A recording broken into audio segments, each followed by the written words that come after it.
From Ethan Cole returned to his ranch at sunset. After 2 years on the cattle trail, he had spent that time driving herds across dangerous country, saving every dollar he could to pay the debt his father had left behind. Even so, the money in his saddlebag was not enough. He expected to find the ranch abandoned, the cattle gone, and the land already claimed by the bank. Instead, the front gate stood straight between two new posts. Ethan slowed his horse. The southern fence had been repaired. Fresh wire ran along the pasture. 12 cattle grazed beyond it. Thin but healthy, he had left almost the same number behind when he departed. That was impossible. Walter Reed, the old neighbor he had asked to check the property, could not have maintained the ranch alone. Walter had a bad leg and barely managed his own land. Ethan rode through the gate and studied the pasture. Most of the ground was still dry, but a narrow strip of green grass crossed the lower field. It followed a shallow curve from the barn toward the northern willows. That field had always been the worst part of the ranch. Water never stayed there. Rain rushed across it and vanished, leaving hard clay behind. Now it was the only green ground in sight. Smoke rose from the chimney of the main house. Ethan's hand moved toward his revolver. Someone was living there. He dismounted near the porch. A full water barrel stood beside the steps. Firewood had been stacked against the wall. A woman's dress hung from the clothesline. The barn door opened behind him. Ethan turned and drew his gun. A woman stepped into the yard carrying an armful of hay. She was in her early 30s, dressed in a faded gray work dress and worn boots. Her brown hair was tied behind her neck. She saw the gun but did not run. She placed the hay beside the barn. You came back later than I expected," she said. Ethan kept the revolver lowered but ready. "Who are you, Clara Hayes? What are you doing on my land, keeping your cattle alive? That does not explain why you are living in my house." Walter was injured last winter. Someone had to stay close enough to manage the herd. Ethan stepped toward her. "You repaired the fences, yes? You fed the cattle when there was feed." And when there was not? Clara looked toward the green strip in the field. "I found another way." Ethan followed her gaze. "What did you do to that pasture?" "I stopped treating it like dead land." He looked back at her. "That ground has been useless for 20 years. That is what everyone believed." Clara walked to the water trough and removed a leather-bound ledger from a wooden box beneath it. She handed it to him. Inside were records of every expense made during his absence: fence wire, medicine, feed, taxes, and 2 bank payments. Dates and amounts had been written carefully beside each entry. Ethan turned several pages. "You paid the bank twice, with whose money? Mine." He looked up sharply. "You spent your savings on a ranch you do not own? If I had not, Silas Boone would have taken the cattle." Boone was the town banker and the man holding the ranch debt. Before Ethan left, Boone had called the land worthless and predicted it would fail before Ethan returned. How much time did the payments buy? Not enough. Clara removed a folded notice from the ledger. Ethan opened it. The bank had given him 21 days to settle the remaining debt or lose the ranch. He reached for the saddlebag and placed his money on the trough.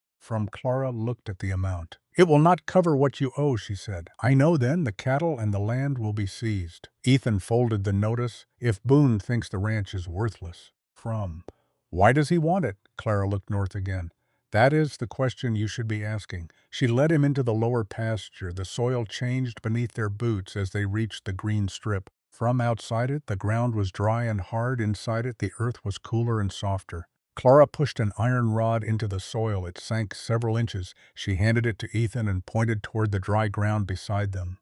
He pushed again. The rod stopped almost immediately. "What is under this field?" he asked. "I do not know yet. Then why is the grass growing?" "Because moisture remains beneath this line longer than anywhere else."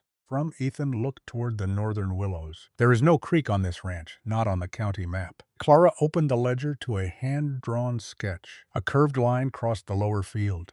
Matching the green grass almost exactly. "The cattle kept gathering here during the hottest part of summer," she said. "They found the damp ground before I did. Then I found willow roots.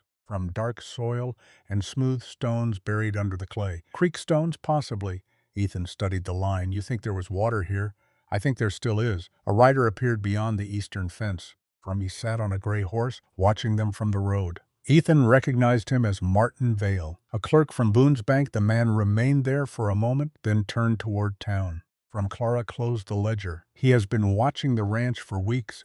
Why? Because Boone offered me money to leave. Ethan turned toward her when after he learned I had been digging near the northern field. From how much enough to recover everything I spent. And you refused. Yes, why? Clara looked at the green grass beneath their feet. Because a man does not pay someone to leave land he truly believes is worthless. From the meaning was clear. Boone knew something. Ethan looked across the pasture he had expected to find dead. The cattle were alive. The grass had returned along a hidden line. The banker wanted the land. And the woman who had saved it believed water was buried beneath the soil. He had come home thinking the only problem was the debt. Now he understood that someone had been waiting for the ranch to fail. When do we search the northern field? He asked. At first light, Ethan looked toward the road where Boone's clerk had disappeared. We may not have that long, Clara met his eyes.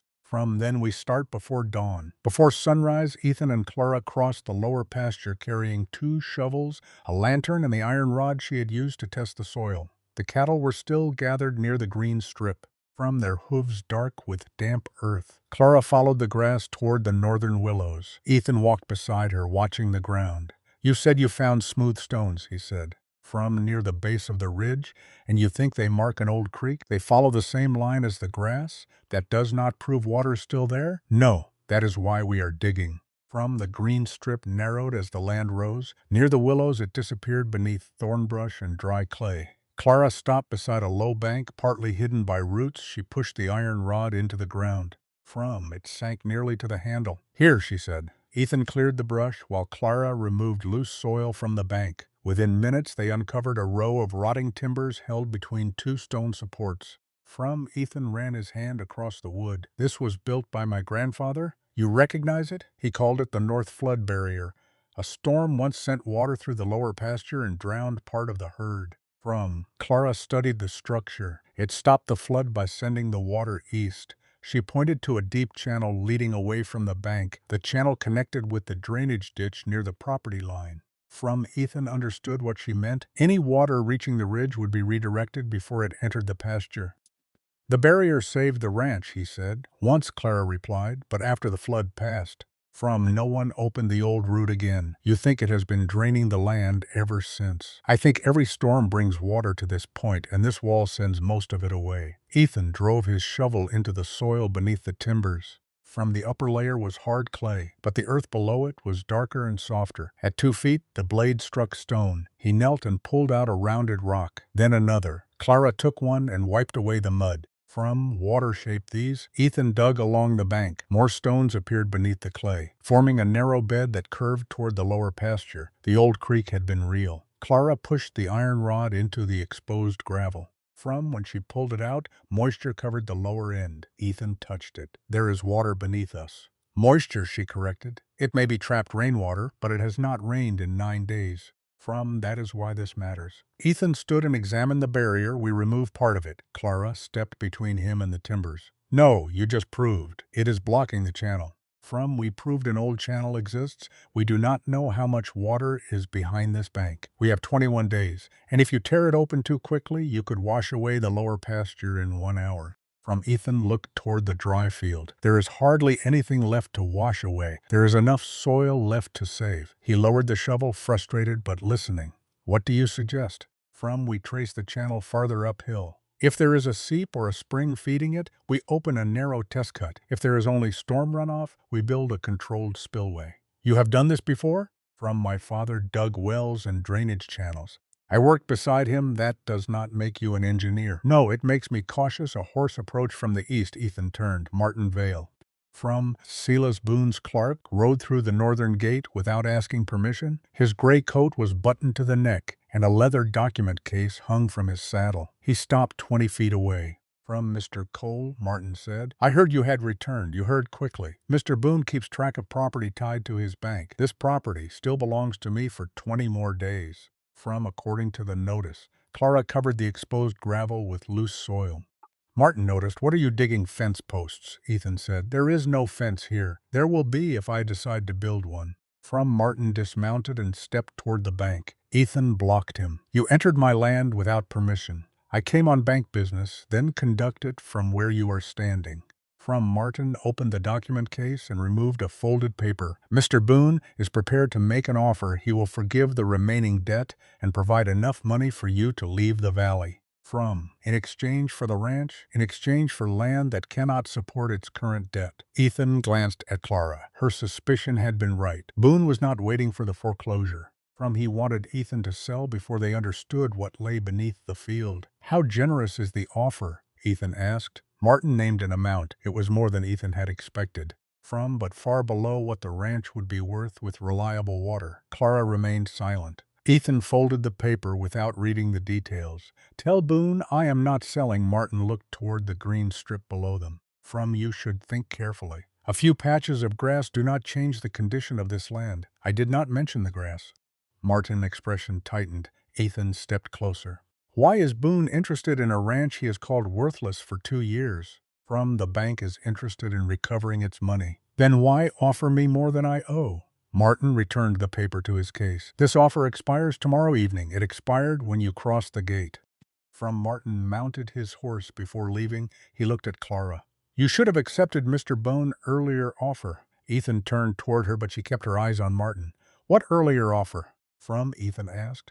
Martin smiled faintly. She did not tell you, Clara answered before he could continue. He offered to repay what I spent if I left the ranch before you returned. Ethan looked back at Martin. From, and why would Boone pay her to leave land he considers useless? Martin pulled the reins. You have 20 days, Mr. Cole. He rode toward the eastern gate. Ethan watched until the horse disappeared beyond the fence. From, you should have told me, he said. There was nothing to tell. I refused. How much did he offer? Enough to start somewhere else. Why did you refuse? Because he made the offer 2 days after one of his men saw me digging here. From, Ethan looked at the buried timbers. Boone knew about the old channel, or at least suspected it held value. That explained why he had tried to remove Clara and why his clerk had come before sunrise. From, we continue, Ethan said. Clara nodded toward the ridge. Uphill first, they followed the line of willows west. Most were dead, but several near the top of the slope still carried green leaves. From, Clara tested the soil every few yards. The rod came out dry twice, then damp near a cluster of stones. Ethan cleared the brush and found a shallow depression hidden beneath roots. From, the ground inside it was dark. Clara pressed her hand against the soil. Cold, she said. They dug carefully. Less than a foot below the surface, water began collecting in the bottom of the hole. From, it was not a flowing spring, but the water continued rising after they stopped digging. Ethan crouched beside it. This is feeding the channel. Slowly, Clara said. The clay traps it near the surface. From, can it support the ranch? Not by itself. Then what good is it? It proves the land holds water longer than bonus valuation claims. Ethan looked disappointed. Clara continued. From, and if this seep connects to storm runoff, we may be able to spread water across the lower pasture instead of losing it through the eastern ditch. How long before the grass changes? From, some sections already have. How long before an assessor believes us? That depends on whether we can show controlled water movement. Ethan stood. Then we open a test cut. Clara marked a narrow section beside the old barrier. From, instead of removing the timbers, they dug a shallow passage around the western edge. The cut was no wider than Ethan's boot. At first nothing happened. Then a thin stream of muddy water appeared between the stones. From, it moved slowly into the old gravel bed. Ethan and Clara followed it down the slope. The water vanished beneath the clay in some places, then surfaced again several yards later. From, by the time it reached the lower pasture, only a wet line remained. But the line followed the green grass exactly. Ethan knelt and pressed his palm into the soil. The ranch had not lacked water completely. From, it had been losing it before the land could use it. Clara stood beside him. We do not need to create a river, she said. We need to keep the water here long enough for the soil to absorb it. From, Ethan looked toward the eastern ditch, then back at the hidden channel. What comes next? We strengthen the test cut, slow the flow with stone, and wait for rain. The bank will not wait. From, no, Boone will move faster now.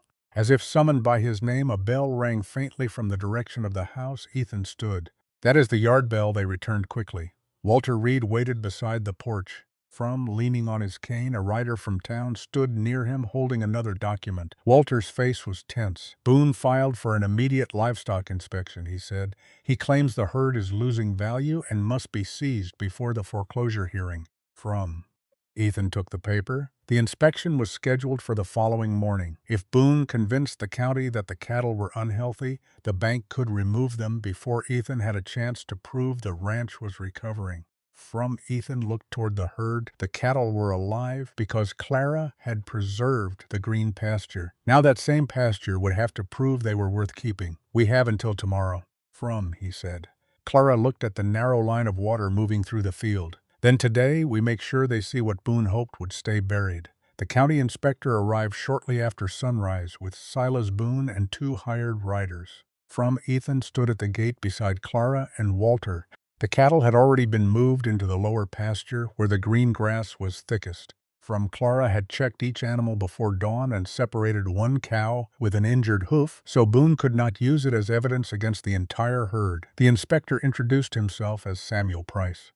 He was an older man with a weathered face and a leather notebook tucked beneath his coat. I am here to determine whether the herd is losing value, he said. If the animals are being neglected, the bank may request immediate seizure. They are not being neglected, Ethan replied. Boone stepped down from his carriage. That is for Mr. Price to decide. He looked across the ranch as if it already belonged to him. Price entered the pasture and examined the cattle. One by one, he checked their ribs, teeth, eyes, and hooves. Clara stayed several steps behind him, answering only when he asked a question.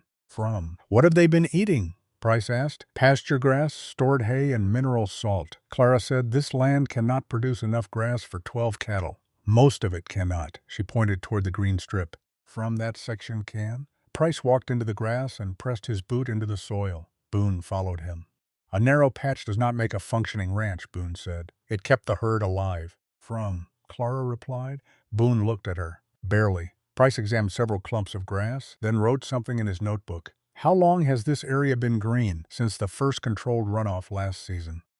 Clara said. Boone turned quickly. Controlled by whom? I slowed the water coming from the northern ridge. You altered the drainage? I placed stone and brush in small erosion channels. Without permission from the county? The work stayed within the property, Boone smiled. Mr. Price, unmanaged water diversion could damage neighboring land. That alone may justify intervention. Ethan stepped between them.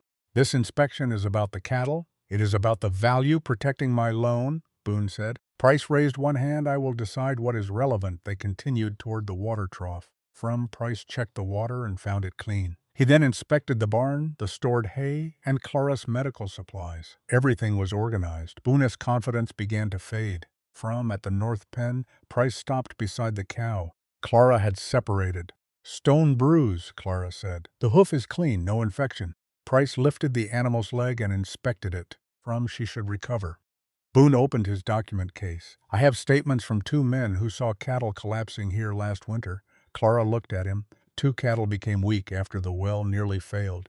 Both recovered. One was later sold. One broke a leg. Boone handed the inspector a signed statement. Price read it. Who wrote this? Martin Vale collected the testimony from whom? From men familiar with the ranch? Walter struck his cane against the ground. One of them has never crossed this fence. Boone ignored him. Price closed the statement. I inspect animals. Mr. Boone, I do not decide cases from town gossip. They returned to the lower pasture. The cattle were spread across the green strip, grazing calmly. Price watched them for several minutes. The herd is lean, he said. Boone nodded. Exactly, but not dangerously so. Boone's expression tightened. Price continued. Their eyes are clear. Their movement is steady. There is no evidence of widespread illness or starvation. I see no reason for immediate seizure. Ethan released a breath he had been holding since dawn. Boone did not move. You are overlooking the condition of the land, he said. I was asked to inspect the livestock. The land cannot support them through another season. Price looked toward the pasture. That may become a problem. It is not one today. He signed the final page of his report and handed a copy to Ethan. The cattle would remain on the ranch. Boone walked toward his carriage without speaking. Ethan followed him. You tried to take the herd before I could challenge your valuation. Boone stopped. I am protecting an unpaid debt. You offered to buy the ranch before the inspection, a practical solution. You called the land worthless, then offered more than I owe. Boone turned toward him. You have 20 days left. Do not mistake a temporary inspection result for salvation. He climbed into the carriage. Before leaving, he looked toward the northern ridge. From the next storm will prove whether your woman saved this ranch or merely delayed its death. The carriage rolled away. Ethan watched until it reached the main road. He knows we changed the drainage. He said. Clara stood beside him. He knows enough to be afraid of it. Walter returned to the house, leaving Ethan and Clara near the pasture. What happens now? Ethan asked. We prepare for rain. There is no storm in sight. There will be, she pointed toward the western horizon. Thin clouds had begun gathering above the ridge. Ethan studied them. How soon? 2 days, maybe 3. And what do we need to do? Strengthen the test channel. Place stones where the slope becomes steep and block the worst cuts leading toward the eastern ditch. Can we finish in time? If we do not waste daylight, they worked through the afternoon.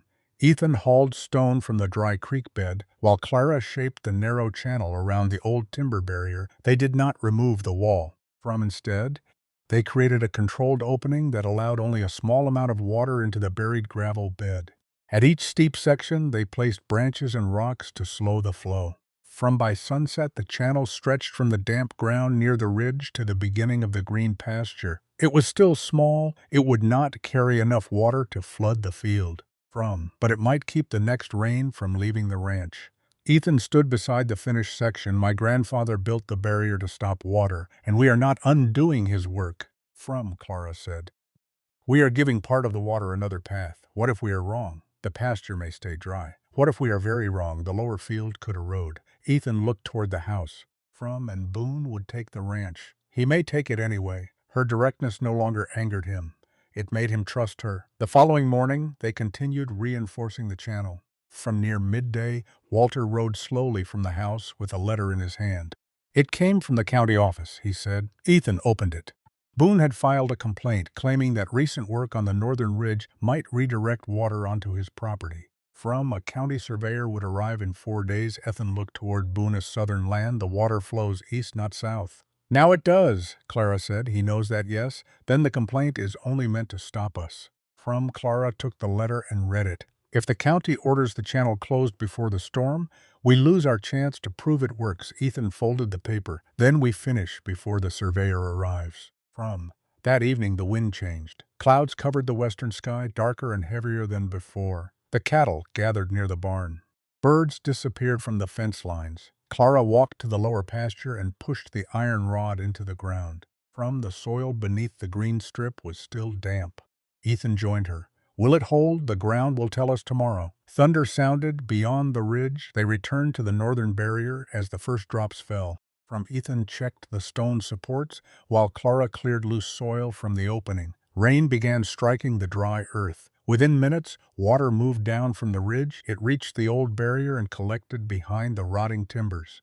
Most of it turned east toward the original drainage ditch. A smaller stream entered the new opening. It moved through the stones exactly as Clara had planned. Ethan followed it downhill. The water remained narrow and slow. It spread into the buried gravel bed, disappeared beneath the clay, then surfaced again farther down the field, for the first time in years. Rainwater entered the lower pasture without tearing through it. Then a sharp cracking sound came from behind them. One of the old timber supports had shifted. The water behind the barrier pushed harder against the weakened wall. Clara ran uphill. If that section breaks, the whole flow will come through. Ethan grabbed a shovel. Can we reinforce it? Not from this side. The timber moved again. Mud poured through a widening gap. Clara pointed toward the eastern channel. We need to clear the old outlet. It will reduce the pressure. That sends the water off the ranch. It is better than losing the field. Ethan hesitated only a second, then ran with her toward the eastern ditch. They pulled branches and debris from the outlet while rain hammered the ridge. Water rushed past them. Carrying mud and leaves toward Boone's property line. The pressure against the barrier began to fall. The timbers held. When they returned to the lower pasture, the controlled stream was still moving through the new channel. The grass bent beneath the rain, but the soil remained in place. Clara knelt and pressed her hand into the ground. It is absorbing. Ethan looked across the field. Water was spreading through the green strip instead of escaping in one violent rush. They had not restored a creek, but they had proven the old channel could still carry water. A lantern appeared near the eastern fence. Someone was standing beyond the property line. From lightning crossed the sky, revealing Martin Vale beside the drainage ditch. He watched the water moving from the ridge, then turned and rode south. Ethan wiped rain from his face. From He Will Tell Boone, Clara stood good. Ethan looked at her. Why good? Because tomorrow Boone will have to decide whether he still wants everyone to believe this land is worthless. From the rain continued through the night. By morning, the lower pasture had changed. Small pools remained between the grass, but there was no deep erosion. The eastern ditch had carried away the excess. While the old gravel bed held moisture across the field. Ethan drove the iron rod into the ground. It sank almost to the handle. Clara looked toward the northern ridge. One storm is not enough to save the ranch. No, Ethan said, but it may be enough to prove Boone lied about it. A rider approached from town before breakfast. He brought a message from the county surveyor. The inspection had been moved forward. The surveyor would arrive that afternoon. Boone was no longer waiting 4 days. He intended to stop them before the wet ground could become evidence. The county surveyor arrived shortly after noon. Accompanied by Silas Boone and Martin Vale. His name was Henry Mercer. He carried a measuring chain, a level, and a rolled set of county maps. Ethan met them at the northern gate, with Clara beside him. Boone looked toward the wet lower pasture. You altered the drainage before the county could inspect it, he said. We slowed runoff on our own land, Ethan replied. You redirected water toward neighboring property. The eastern ditch has carried water that way for decades. Mercer raised one hand. I will determine where the water went. He began at the old timber barrier. Clara showed him the controlled opening they had cut beside it. She explained that most of the stormwater had continued east through the original ditch, while a smaller amount entered the buried gravel channel. Mercer inspected the stones and the damp soil. Who designed this opening? He asked. I did, Clara said. You have drainage training? My father dug wells and irrigation channels. I worked with him. Boone gave a dismissive laugh. So the ranch is now being managed by guesswork. Mercer ignored him. He measured the slope from the ridge to the lower pasture. Then he followed the eastern ditch to the boundary. Martin walked behind him, watching every mark he made. At the southern end of the ditch, Mercer stopped. No fresh erosion, he said. Boone stepped closer. The storm was not strong enough. It was strong enough to move water through the channel. Mercer pointed to a line of wet leaves caught against the bank. The flow remained inside the existing ditch, so there was no damage to Boone's land? Ethan asked. I have not finished. They returned to the lower pasture. The ground remained wet, but no deep cuts had formed. The water had spread through the grass and soaked into the soil. Mercer pushed a metal rod into the green strip. It sank almost 2 feet. He tested the dry ground several yards away. The rod stopped near the surface. What caused the difference? He asked. Clara pointed north. The old gravel bed runs beneath the green strip. Water moves through it slowly and stays under the surface longer. Boone opened one of the county maps. There is no creek marked here. Maps are not always complete, Mercer said. This survey has been used for 40 years. That does not mean every buried channel is shown. Mercer asked Ethan to take him back to the excavation near the barrier. They removed the loose soil covering the stones. Mercer knelt and examined them. The gravel was rounded and layered beneath the clay. This was once a watercourse, he said. Boone's expression changed. Once, he repeated. It is dry now. Mercer touched the exposed soil, not entirely. He inserted the rod deeper between the stones. When he pulled it out, the lower end was wet. Boone stepped forward. Trapped stormwater proves nothing. It proves the soil holds water, Mercer replied. It does not make the property more valuable. That is not the question I was sent to answer. Mercer stood and looked at Clara.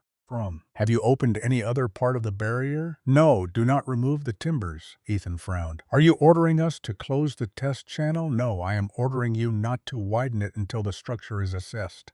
The old wall is unstable, Boone turned to him. Then their work is unauthorized. I did not say that. Mercer looked at the controlled opening. The cut is small and has not caused damage. It can remain temporarily, Boone's voice hardened. Temporarily until I file my report, and what will the report say? That the complaint of water being diverted onto your land is not supported by what I've found today. Martin stopped writing. Boone stared at Mercer. You are willing to accept the word of a woman with no title over county records? I am accepting measurements. Mercer walked back toward the lower pasture. The existing eastern ditch carried most of the stormwater. The new opening reduced pressure behind the barrier and allowed a limited amount of water into an older channel within the Cole property. From Ethan looked at Boone. So the work stays for now, Mercer said. Boone folded the county map. You were sent here to protect neighboring land. I was sent here to inspect a drainage complaint. From there is no visible damage beyond the boundary. He returned to his horse, but before mounting, he addressed Ethan. There is another issue. What issue? Mercer looked across the lower field. If this buried channel carries water consistently, the county valuation may be incomplete. Boone stepped between them. The foreclosure has nothing to do with drainage. It may have something to do with the property value. Mercer replied. Ethan understood immediately. If the ranch was worth more than Boone had claimed, the bank's argument for immediate seizure weakened. Ethan could seek a new loan or request a formal reassessment. What do we need? Ethan asked. Evidence that the moisture is not limited to one storm. How long? Several weeks would be better. We have less than 3. Mercer considered that. Then document everything. Water depth, soil moisture, grass recovery, cattle condition. If you can show a persistent pattern, request an emergency appraisal. Boone moved closer. This is outside your authority. My authority is to record what I observed, and what did you observe? Mercer faced him. A ranch that holds more water than your complaint suggested. Silence followed. Boone turned toward Ethan. You are building hope around mud? No, Ethan said. You built your offer around everyone believing there was none. Boone climbed into his carriage. The debt remains due. I know then. Enjoy your wet field while it still belongs to you. He signaled Martin, and they left without another word. Mercer waited until the carriage passed through the gate. Boone will challenge my report, he said. Will that stop the reassessment? Ethan asked. It may delay it. We cannot afford delay, then find stronger proof. Clara looked toward the ridge. The seep. Mercer followed her gaze. What seep? They led him to the shallow hole near the upper willows. Water still stood at the bottom, even though the rain had ended hours earlier. Mercer measured the depth, marked the location, and examined the surrounding vegetation. This may be groundwater, he said. Can it support livestock? Ethan asked. Not at this flow. Ethan's hope faded, Mercer continued, but it may feed a larger shallow layer beneath the clay. The old gravel bed could be carrying that moisture across the field. How do we prove it? Dig test holes along the channel. Do not make them deep. If the same water level appears in several locations after the surface dries, you have evidence of a connected system.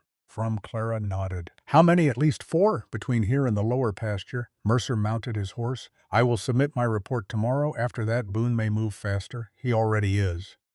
Ethan said. Then so should you. As soon as Mercer left, Ethan and Clara began digging. They placed the first test hole near the willows, the second halfway down the slope, and 2 more along the green strip. The upper holes filled slowly with clear water. The lower ones remained damp but empty. By evening, Ethan was frustrated. This is not enough. It is the first day, Clara said. We do not have enough days. She pushed the iron rod into the 3rd hole and listened as it struck gravel below the clay. The water is moving slowly. That is why the grass survives, and slow water will not stop a foreclosure.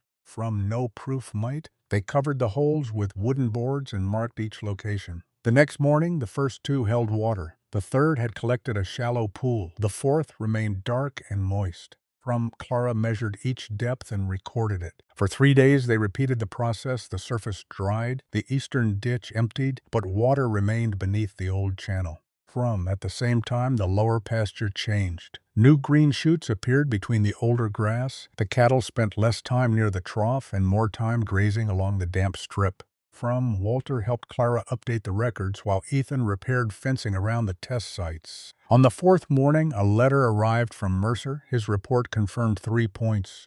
The controlled opening had not damaged Boone's property. The lower field contained an old buried watercourse, and the ranch showed signs of persistent subsurface moisture. It was enough to request an emergency reassessment. Ethan read the report twice. This gives us a chance. Clara did not answer. She was looking toward the main road. 3 riders were approaching. Boone rode in front. Behind him came Martin and a deputy carrying a sealed document. Ethan walked to the gate. Boone handed him the paper. The bank has petitioned the court to advance the foreclosure hearing. Ethan opened it. The hearing had been moved forward by 12 days. Instead of nearly 3 weeks, they now had 6 days to prove the ranch was worth refinancing. Boone looked past him toward the green pasture. You wanted a faster answer, he said.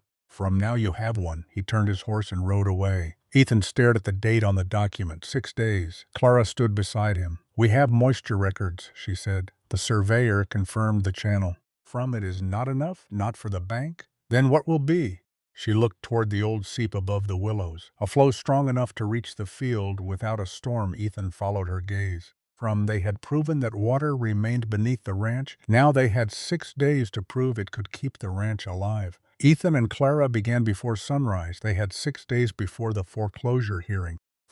And the small seep above the willows was their only chance to prove the ranch held more than temporary stormwater. Clara marked 3 shallow test points along the old gravel bed. Her plan was simple: clear the packed clay from the upper section, allow the trapped water to move into the buried channel, and measure the flow before changing anything else. Ethan studied the weak stream collecting in the first hole. "At this rate, it will take 6 days just to reach the pasture. Then we document 6 days of steady water," Clara said. "The court will not care about a wet hole. It may care about a connected watercourse confirmed by the surveyor. May care is not enough." Clara drove a wooden stake beside the seep and marked the water level. "If we open the bank too quickly, we lose control of the pressure. There is barely any pressure. You cannot see what is trapped behind the clay." Ethan said nothing, but the clock was already controlling his decisions. He had spent 2 years believing that returning with money would save the ranch. Now he had 6 days to prove that water hidden beneath the soil was worth more than the bank claimed. They worked carefully through the morning. Clara removed clay in thin layers while Ethan carried stone to reinforce the sides of the test channel. By noon, a narrow flow had begun moving through the gravel. They followed it downhill. The water reached the second test hole, collected briefly, then disappeared beneath another hard section of clay. "It is connected," Ethan said. "Yes, but it is blocked again." Restricted, not blocked? What is the difference? A restriction can slow water without stopping it. If we remove too much, the flow may cut its own path. Ethan looked toward the lower pasture. The grass had improved after the storm, but most of the field remained dry. 6 days was not enough time for slow moisture to change the ranch value. They opened a second narrow passage. By late afternoon, water had reached the third test hole. Clara measured the depth and wrote it in her notebook. Ethan watched the thin stream. "This will not convince Boone. We are not trying to convince Boone. The judge will see his numbers before seeing our field. Then our evidence must be accurate. Our evidence must be strong." Clara closed the notebook. "Strong evidence does not come from forcing the land to perform faster than it can." Ethan turned away. That evening, a letter arrived from town. The emergency appraisal request had been accepted, but the appraiser would not visit until the morning before the hearing. 5 days remained. The next day, the flow weakened. The first test hole still held water, but only a small amount moved downhill. Clara believed loose clay had settled into the channel overnight. "We clear it by hand," she said. Ethan looked at the old timber barrier. "There is water behind that wall. We are letting it escape 1 cup at a time. That wall is holding back more than water. It is holding loose soil and years of debris. We do not need to remove it. We widen the western opening. Not until we know the depth behind it. We do not have time to dig another series of holes." Clara stepped in front of him. "If you widen that cut, the pressure may tear through the gravel bed, and if we do nothing, Boone takes the ranch. He may take it faster if we destroy the field." Ethan dropped the shovel beside the barrier. "For 2 years you made every decision here because no one else was here. I am here now. That does not make the water obey you." The words struck him harder than she intended. Ethan picked up the shovel and walked away. For the rest of the morning, they worked separately. Clara cleared the lower channel. Ethan repaired the northern fence, but his attention remained fixed on the barrier. Shortly after midday, Clara rode back to the house to collect more measuring stakes. Ethan waited until she disappeared beyond the lower pasture. Then he returned to the timber wall. He told himself he would widen the opening by only a few inches. Enough to increase the flow, enough to show the appraiser moving water before the hearing. He removed 2 stones from the western edge and cut through the packed clay with the shovel. A thin stream appeared. Then the soil behind the cut collapsed. Water rushed through the opening, carrying gravel and dark mud. The narrow channel filled immediately. Ethan tried to replace one of the stones.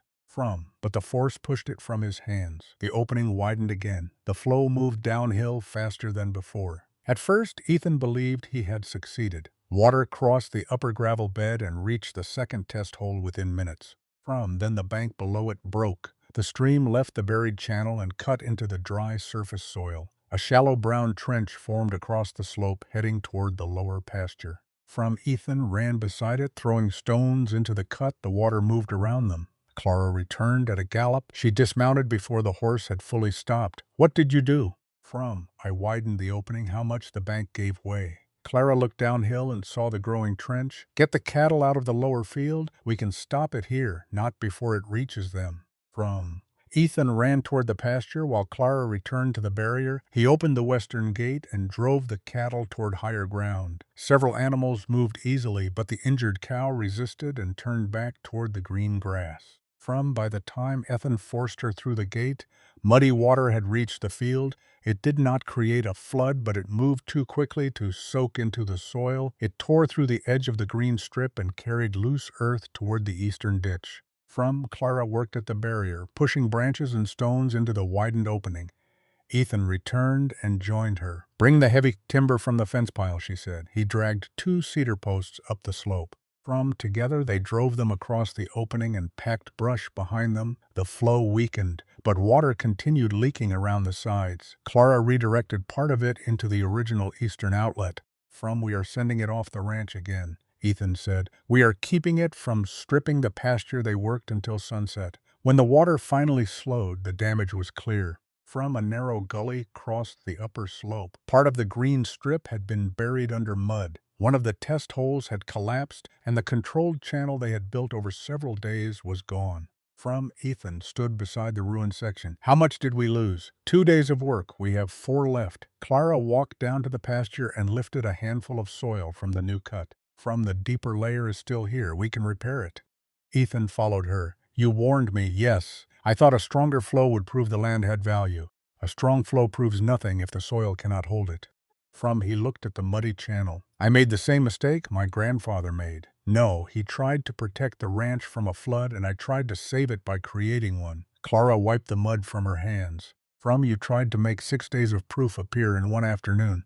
Ethan expected anger from her, but her voice remained controlled. That made the failure harder to accept. "What do we do now?" We reduce the opening again. Then we rebuild the channel wider and shallower. That will slow the water. That is the point. The appraiser arrives in 3 days. If the ground absorbs water instead of losing soil, he will see a functioning system, and if it does not recover, then we show him the moisture records, Mercer S report, and the surviving grass. Ethan looked toward the cattle standing behind the temporary fence.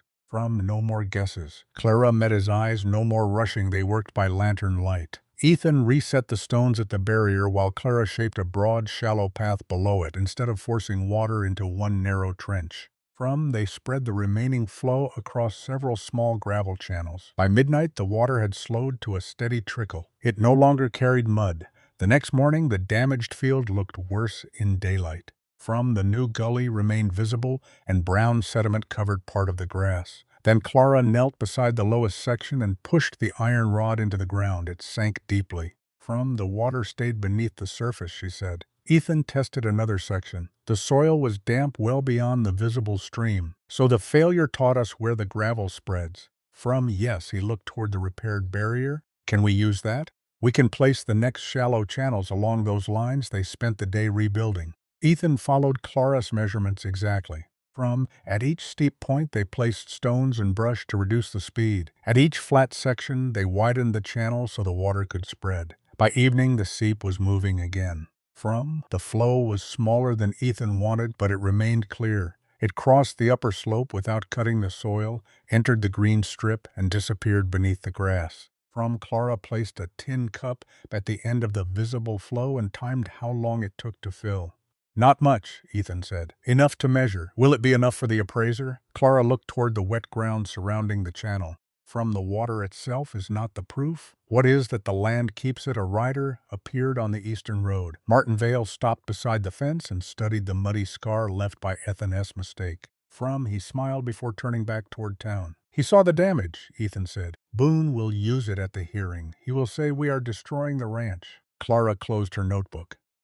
Then the appraiser must arrive before Boone's version becomes the only one anyone hears. The following morning, a message came from town. The appraiser had canceled his visit. From Silas Boone had challenged the reassessment request, claiming F&S drainage work had artificially changed the property and made an accurate valuation impossible. 3 days remained before the hearing. Ethan read the message once, then crushed it in his hand. Clara looked toward the restored channel. "We cannot wait for the county now then. Who can value the ranch? Someone who understands what reliable pasture is worth." Ethan followed her gaze toward the cattle. "You mean a buyer? Not for the land, for the herd, for what the land can produce." The bank had blocked the appraisal. Their next proof would have to come from the market itself. Clara's plan was to bring in someone who understood pasture value better than the bank did. By noon, Walter had sent a message to Thomas Avery, a cattle buyer who supplied 2 towns north of the valley. Avery had purchased stock from the coal ranch years earlier, before the drought weakened the herd. He arrived the next morning. Avery was a broad man with a gray beard and a habit of examining everything before speaking. He walked through the herd, checked the cows' teeth, pressed his hands along their backs, and watched them graze. "They are lean," he said. "They survived 2 dry years," Ethan replied. That is not the same as being ready for market." Ethan's hope fell. Clara pointed toward the lower pasture. "Look at where they are feeding." Avery crossed the green strip and pulled several plants from the soil. He examined the roots, then pushed his boot into the ground. "This was dry clay last time I saw it. It still is outside the old channel," Ethan said. Avery looked toward the repaired water path. "And that changed it?" "We slowed the water and spread it through the buried gravel," Clara said. "How long has it been working?" "Parts of the field began recovering last season. The controlled channel is recent." Avery walked farther into the pasture. He studied the cattle again, this time watching how long they remained on the green ground and how evenly they grazed. "What do you want from me?" He asked. "A written estimate," Ethan said. "What the herd is worth now and what it could be worth if this pasture continues producing." Avery gave a short laugh. "You want me to value the future." "I want you to value evidence Boone ignored." Avery looked at Clara. "And you believe this land can support the herd?" "Not at its old size, not yet." "But it can support 12 cattle through the growing season if we keep rotating them and protect the recovering ground." "You are certain?" "No, I am careful." Avery nodded slightly. He respected that answer more than certainty. They moved through the western pasture, where Clara had divided the grazing area into smaller sections. One field had been rested long enough for new grass to emerge. Another had been covered with old hay and manure to protect the soil. Avery stopped near the fence. "You did this without irrigation?" "With rainfall, runoff, and time," Clara said. "And the well?" "Still weak, so the ranch depends on the hidden channel. It depends on using every source of water properly." Avery remained silent for several minutes. Then he returned to his horse and removed a small writing case. "I can give you 2 things," he said, "a current offer for part of the herd and a conditional purchase agreement for next season." Ethan frowned. "What conditions?" "The lower pasture must continue improving. The cattle must gain weight, and you must show enough water to carry them through summer." "How much would the agreement be worth?" Avery named a figure. "It was not enough to pay the debt immediately." But it was enough to prove the ranch still had commercial value." Clara looked at Ethan. "This is what we need." Ethan was not convinced. "Boone will say it is only a promise." Avery closed the writing case. "Then sell me 4 cattle today." Ethan looked toward the herd. 4 animals would reduce grazing pressure and provide cash before the hearing, but it would also leave the ranch with fewer breeding cows. "Which 4?" he asked. Avery pointed to 2 older cows and 2 steers. "The cows are past their best breeding years. The steers will bring a fair price now. Keeping them through another dry season would cost more grass than they are worth." Clara agreed. Ethan did not answer immediately. Every animal represented years of work. Selling them felt like cutting away part of the ranch to save the rest. Avery saw the hesitation.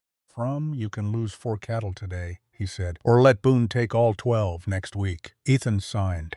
Avery counted the payment in front of Walter and wrote a separate statement confirming that the remaining herd was healthy, manageable, and supported by improving pasture. Before leaving, he added one final sentence. "If current land improvements continue, the coal ranch may again support profitable cattle production." It was not a guarantee, but it was the first outside judgment that directly contradicted Boone's claim. They spent the afternoon preparing the 4 animals for transport once they were gone. From the remaining cattle spread more evenly across the pasture. The field already looks less crowded, Ethan said. That is because it is, Clara replied. The land cannot recover if we keep demanding more than it can give. From Ethan looked at the money from the sale. Can we use this to stop the hearing? Not alone, it covers part of the overdue amount. Boone wants the ranch, not another small payment.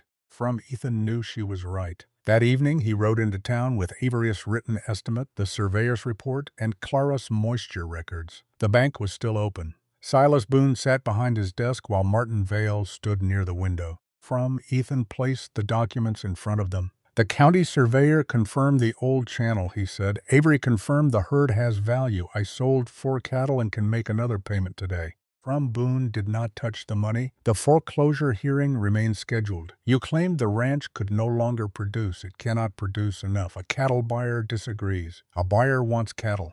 From that does not make him a land appraiser. Ethan pushed the conditional agreement across the desk. He is willing to contract for next season.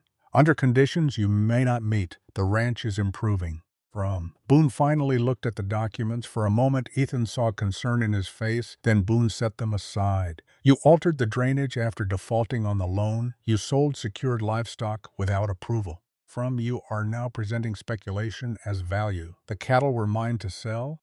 They secure my debt. Ethan leaned over the desk. Your debt is the only reason you have not taken this land already. From you know it is worth more than you told the town. Boone's expression remained calm. You have no appraisal, no permanent water right, and no guarantee that one strip of green grass will survive summer. From I have proof the ranch is not dead. You have proof that it rained. Ethan placed Avery's payment on the desk. Take the money. Boone did not move if I accept this as a partial payment. From you gain another argument for delay. That is what you are afraid of. I am afraid of nothing, Mr. Cole. Then take it. Boone looked at Martin. Martin closed the bank ledger. From the office is no longer accepting payments on an account under active foreclosure, he said. Ethan understood. Boone had never intended to let him recover. The debt was no longer the real issue. From the land was. Ethan gathered the documents and returned the money to his coat. As he reached the door, Boone spoke.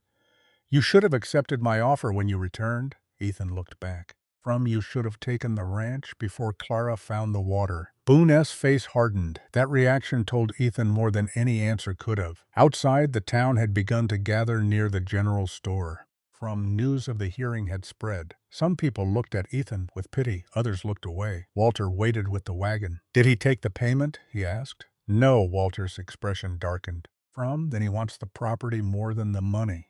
Ethan climbed onto the seat. We need an appraisal he cannot block. Walter considered that there is one man who might give it. Who?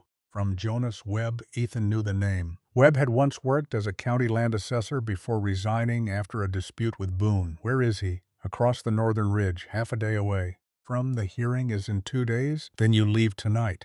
When Ethan returned to the ranch, Clara was checking the test holes. Water remained in 3 of them. He showed her Avery agreement and explained Boone's refusal. He expected the cattle sale, she said. How? He has watched every move we made, then we stopped proving the ranch to him. She looked at him. We prove it to the court. Ethan told her about Jonas Webb. Clara knew the name. My father trusted him. Why? Because Webb once found a spring on land Boone had declared dry. Ethan looked toward the northern road. That was enough. He prepared a fresh horse and packed the survey report. Avery's agreement and Clara's records. Before he left, Clara handed him the rounded creek stone they had uncovered beneath the barrier. What is this for? Webb will understand what it means. And if he refuses to come, show him the stone, then show him the dates.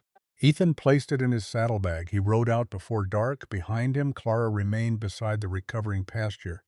Protecting the one piece of evidence Boone could not argue away. Ahead of him was the only man who might place a true value on the ranch before the court took it. Ethan reached Jonas Webb's property after midnight. The old assessor lived alone in a stone house beyond the northern ridge. A lantern appeared in the window before Ethan reached the porch. Webb opened the door holding a rifle. State your business. My name is Ethan Cole. Webb lowered the rifle slightly. I know the name your father once asked me to value his ranch. Then you know Silas Boone is trying to take it. That does not make your problem mine. The foreclosure hearing is tomorrow afternoon. Webb began closing the door. Ethan removed the rounded stone from his saddlebag. Clara Hayes told me to show you this. Webb stopped. He took the stone and examined its smooth surface. Where did you find it? Under the north flood barrier. How deep? About 2 feet beneath the clay. Was it alone? There is a whole gravel bed. It runs toward the lower pasture. Webb opened the door wider. Come inside. Ethan placed Mercer's report, Every's agreement, and Clara's moisture records on the table. Webb read them without speaking. He studied the dates first, then the measurements, then the surveyor's description of the buried channel. Who kept these records? He asked. Clara. Accurately? Every day. Webb looked at the cattle agreement. You sold 4 animals to reduce grazing pressure and raise cash. Boone refused the payment? Yes. That answer held his attention. A banker who refuses money usually wants something more valuable than the debt, Webb said. That is what Clara believes. And what do you believe? I believe. Boone knew the ranch held water before I returned. Webb leaned back. Your grandfather once asked the county to inspect that same ridge. Ethan stared at him. When, after the flood that killed part of his herd, he built the barrier before the assessment was completed. Did the report mention a creek? It mentioned an intermittent channel and shallow subsurface water. Why was it not on the county map? Because Boone's father challenged the report. Ethan stepped closer. Why would he care? The Boone family owned the land east of your ranch. They wanted the runoff directed toward their lower fields. The pieces came together. The barrier had protected the coal house from floods, but it had also sent water toward Boone property for decades. Do you still have that report? Ethan asked. No, county records were lost in a courthouse fire. Then we cannot prove it. I kept field notes. Webb crossed the room and opened a locked cabinet. Inside were old maps, ledgers, and rolled survey sheets. He found a narrow notebook and placed it on the table. The pages were faded, but the entry remained readable. Coal property, northern ridge, rounded gravel beneath clay, seasonal seep, probable historic drainage west to south. Diversion sends majority of surface runoff east. Ethan read it twice. This is enough to stop the foreclosure. No, Webb said. It is enough to demand questions. You were the county assessor. I resigned 18 years ago. Boone will call these private notes. Will you come to the hearing? Webb looked at the documents again. I will inspect the land first. We have to leave now. It is dark. The hearing is tomorrow. Webb closed the notebook. Then saddled the horses. They reached the coal ranch shortly after sunrise. Clara was waiting near the northern gate. She looked exhausted, but relieved when she recognized Webb. You found the gravel bed? He asked. Yes, and the seep still holding. She led them directly to the test holes. Water remained in 3, though no rain had fallen since the storm. Webb measured each one. He inspected the repaired channel, the old barrier, and the eastern drainage ditch. Then he walked the entire length of the green strip at several points. He dug beneath the clay and found the same rounded gravel. The channel is continuous, he said. Can you value it? Ethan asked. Not as a permanent stream. Ethan's hope weakened. Webb continued. But I can value what it does. He examined the grass density, the depth of the roots, and the moisture beyond the visible channel. He compared the green pasture with the dry ground outside it. This field is not recovering because of one storm, he said. The gravel spreads moisture beneath the surface. The work Clara did slows runoff long enough for the soil to absorb it. Is that enough to support cattle? Ethan asked. Not the old herd size, but with fewer animals and controlled grazing, it improves the ranch's productive value. Clara handed him her records from the previous year. Webb reviewed the cattle movements and pasture rest periods. You kept them off the recovering sections as much as possible. That is why the grass survived. He spent the rest of the morning measuring the usable pasture and estimating the herd capacity. He then inspected the well, the barn, and the stored feed. At noon, he sat at Ethan's kitchen table and wrote his valuation. The figure was nearly twice Boone's estimate. It was still less than the ranch had been worth before the drought, but high enough to support refinancing. Ethan looked at the number. Will the court accept this? Boone will challenge it. On what grounds? He will say, I am biased because we have disagreed before, are you? I dislike him. That does not change the measurements. Clara placed the old survey notes beside the new report. Would both together establish that the channel existed before our work? Yes. And that Boone's valuation ignored it? It establishes that his valuation treated the lower pasture as permanently dry. Ethan folded the documents. Then we have what we need. Webb did not answer. What? Ethan asked. The ranch may be worth enough to refinance. But you still need a lender. The court can delay the foreclosure. Perhaps it cannot force another bank to give you money.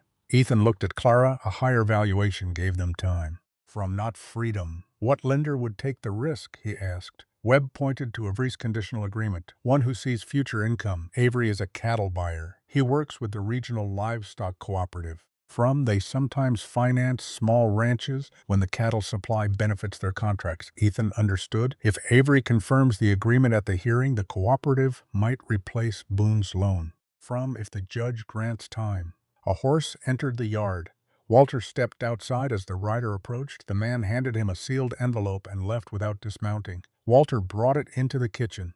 It is from the courthouse. Ethan opened it. Silas Boone had submitted a new claim. He alleged that Clara had occupied the ranch without legal authority, sold livestock, altered drainage, and used her own money to interfere with the bank's collateral. Boone was asking the judge to exclude all records created during Ethan's absence. He is trying to erase 2 years of evidence. Ethan said.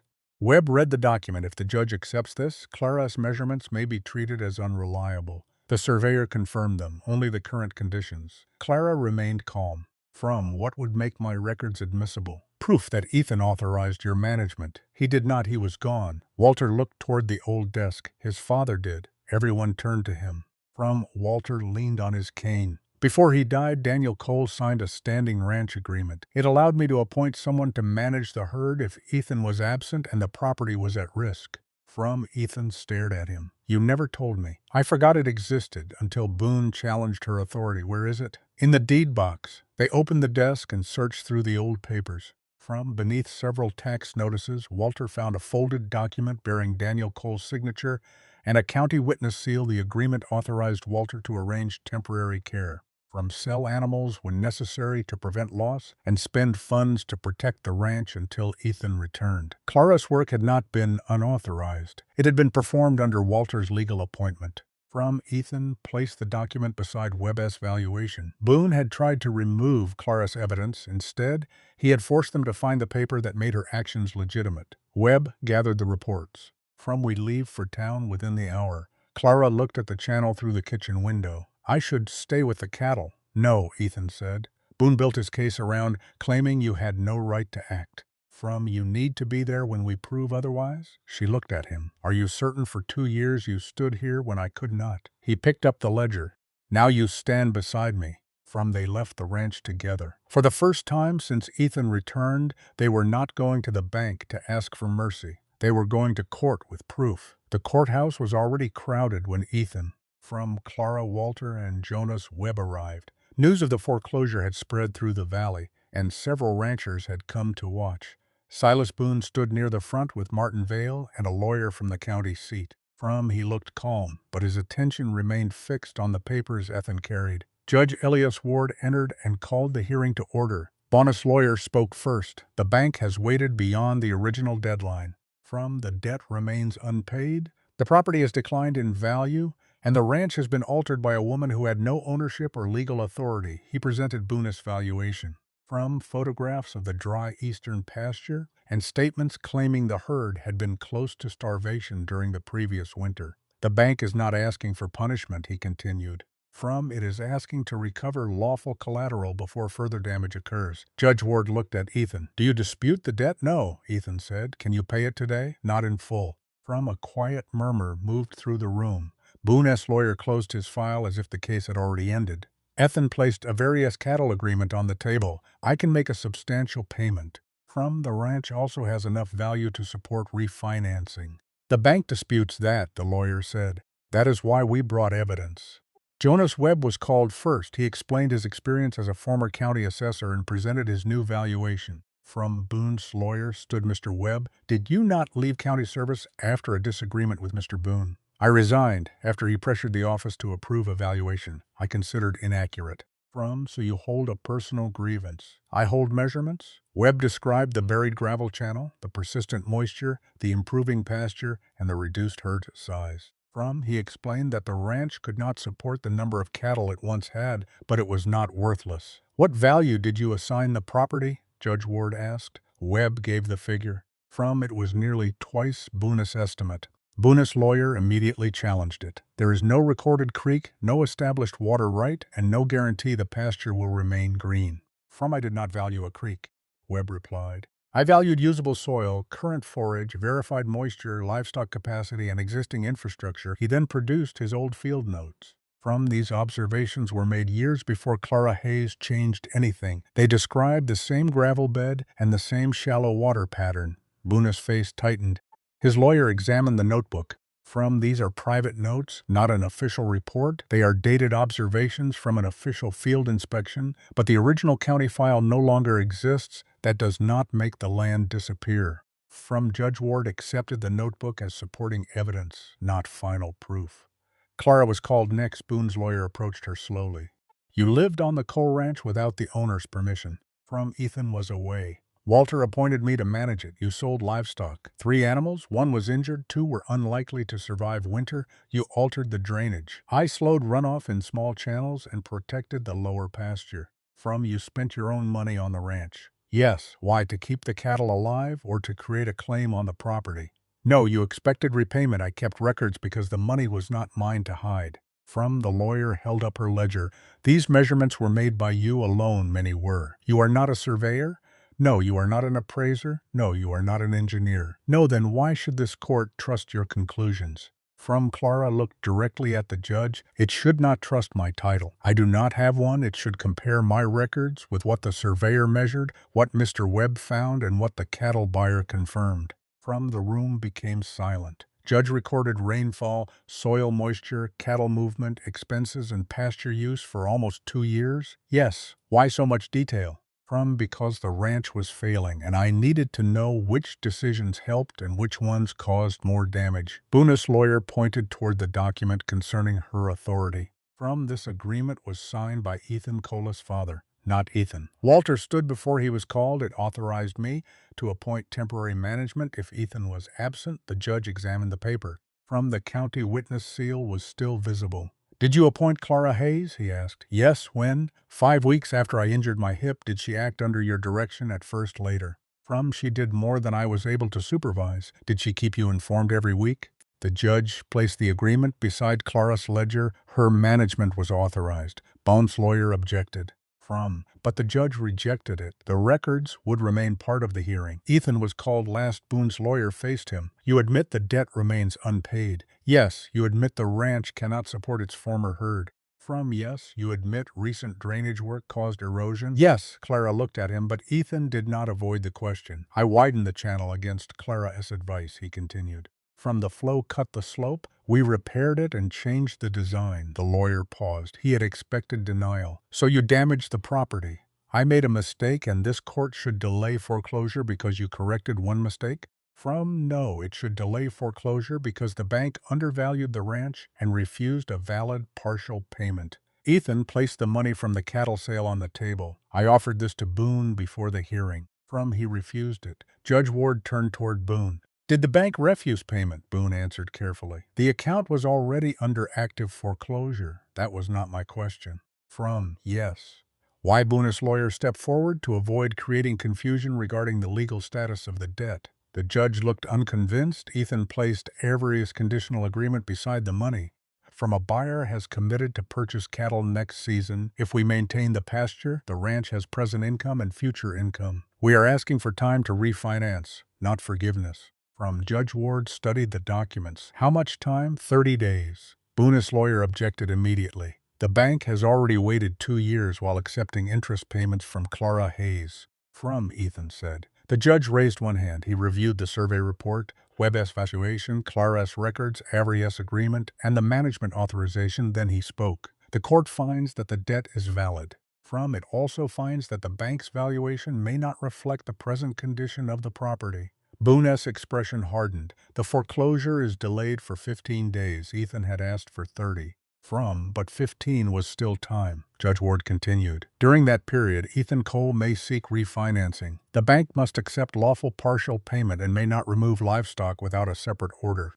Boone's lawyer stood. We request immediate appeal. You may file one. The gavel struck. The hearing was over. People began talking. Walter gripped Ethan's shoulder. Clara remained still. Looking at the money on the table. We did not win, she said. No, Ethan replied, but the ranch still belongs to us for 15 days. Jonas Webb joined them. That is enough time only if Avery's cooperative agrees to review the loan quickly. From we go today, Ethan said. A court clerk approached and handed Boone a copy of the order. Boone read it, then walked toward Ethan. You think 15 days changes anything? It changes today. From the cooperative will see the same risk I saw. They may also see the water. Boone lowered his voice. You should ask yourself why my family wanted that land before your father was born. From Ethan studied him. Because the runoff crossed it? Boone's eyes shifted briefly toward Webb's old notebook. That was enough. There is more than runoff, Ethan said. Boone stepped closer. From be careful what you dig for. Then he turned and left. Clara had heard every word. What did he mean? Ethan asked. I do not know. Webb opened his old notebook again. There was one line I did not understand when I inspected the ridge years ago. From he pointed to a faded note beneath the drainage sketch. Stone-lined intake, older than coal barrier, direction unknown. Ethan looked at Clara. A built channel? Possibly, Webb said. From something was moving water before your grandfather built the wall.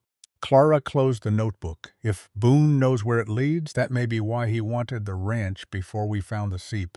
From they had delayed the foreclosure, but the hearing had revealed a deeper problem. The hidden water system might not end in the lower pasture, and Silas Boone may have known that from the beginning. From the courthouse was crowded when Ethan, Clara, Walter, and Jonas Webb arrived. Silas Boone sat at the front beside Martin Vale, and his lawyer on Boone's table lay photographs of the driest parts of the ranch. From the unpaid loan papers and statements claiming the cattle had nearly starved. Elias Ward opened the hearing. Boone's lawyer stood first. The debt is overdue. The ranch has declined in value. From and unauthorized changes have been made to the land.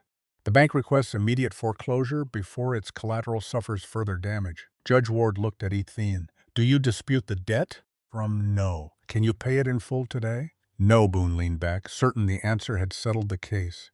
Ethan placed 3 documents before the judge. I can make a partial payment. I also have evidence that the ranch is worth more than the bank claims. From Jonas Webb testified first. He presented his inspection of the property, including the buried gravel channel, the persistent moisture beneath the lower pasture, and the land's improved ability to support cattle. From what value did you assign the ranch? The judge asked. Webb gave a figure nearly twice Boone's valuation. Boone's lawyer rose immediately. You have disagreed with Mr. Boone before. From, have you not? Yes. So your opinion may be influenced by personal conflict. My opinion is based on measurements. Webb handed the judge his old field notebook. These notes were made years before Clara Hayes began working on the ranch. From, they described the same gravel bed, the same shallow seep, and the same historic water route.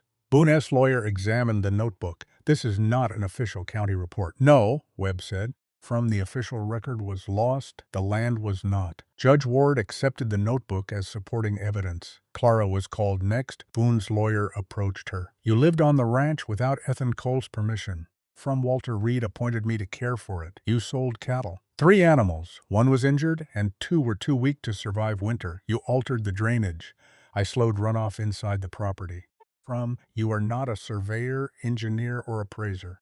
No, then why should the court trust your records? Clara placed her ledger before the judge. It should compare them with the surveyor's measurements. From Mr. Webb inspection and the condition of the cattle, the ledger contained 2 years of rainfall records, cattle counts, pasture rotations, expenses, soil observations, and bank payments. From Judge Ward turned several pages. You recorded this every day? When conditions changed, yes. Why? Because the ranch was failing, and guessing was not keeping it alive. Boone's lawyer pointed at her. From, she had no legal authority to manage the property. Walter stood and handed the court a document signed by Ethan's father. It authorized Walter to appoint temporary management if Ethan was absent and the ranch faced immediate loss. From, Judge Ward examined the seal. Did you appoint Clara Hayes? Yes, Walter said. Did she act on your behalf? Yes, the judge placed the agreement beside Clara's ledger. Her management was authorized. From, the records remain admissible. Boone's lawyer changed direction. He called Ethan. You admit that widening the northern channel caused erosion. Yes, you damaged your own land days before this hearing. From, I made a wrong cut. Clara stopped the flow and we rebuilt the channel, so the work is unstable. The mistake was mine. The recovery was measurable. Ethan placed Mercer's county report on the table. From, the controlled channel caused no damage beyond the ranch. The lower pasture retained water, and the old watercourse existed before our work. The lawyer lifted Avery's cattle agreement. From this contract depends on future conditions that may never occur. It also proves a buyer believes the ranch can produce again, Ethan said. A belief is not payment. Ethan placed the money from the cattle sale beside the agreement. From this is payment, Boone refused it. Judge Ward turned toward the banker. Did the bank refuse a lawful, partial payment? Boone answered carefully. The account was already under foreclosure.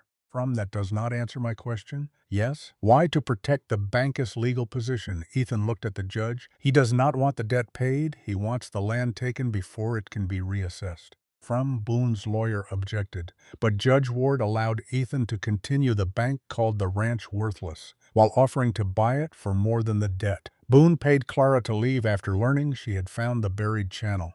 Then he refused money that would reduce what I owed. Boone stood. I offered a practical settlement on failing land. Why were you afraid of her digging? The room fell silent. Boone did not answer. Judge Ward reviewed the evidence: Mercer's drainage report, Webb's valuation, Clara's records, Walter's authorization, a various contract, and the refused payment. Finally he spoke. The debt is valid, however. The court finds that the bank's valuation may not reflect the current productive value of the property. Boone's expression hardened. The foreclosure is suspended for 15 days. During that period, Ethan may seek refinancing. The bank must accept lawful payment and may not seize livestock without a separate court order. The gavel struck. Boone's lawyer immediately began gathering papers. Ethan looked at Clara. We have 15 days to replace the entire loan, she said. It is more than we had this morning. Boone stopped beside Ethan on his way out. No lender will risk money on a wet strip of grass. Then why do you want it so badly? Boone lowered his voice. You still think the water beneath that ranch ends in your pasture? Ethan stared at him. What does that mean? Boone glanced at Webb's old notebook, then walked away. Webb opened the notebook again and pointed to a faded entry beneath the original drainage sketch. Stone-lined intake. Older than the coal flood barrier, direction unknown. Clara read the note. A man-made water channel? Possibly, Webb said. Ethan looked toward the courthouse door through which Boone had disappeared. Boone had spent years calling the ranch worthless, but his final warning suggested he knew exactly where the buried water went. The court had given Ethan 15 days to save the ranch. To do it, they would have to find what Silas Boone had been trying to reach first. Ethan, Clara, Walter, and Jonas Webb returned to the ranch before sunset. They had 15 days to replace Boone's loan.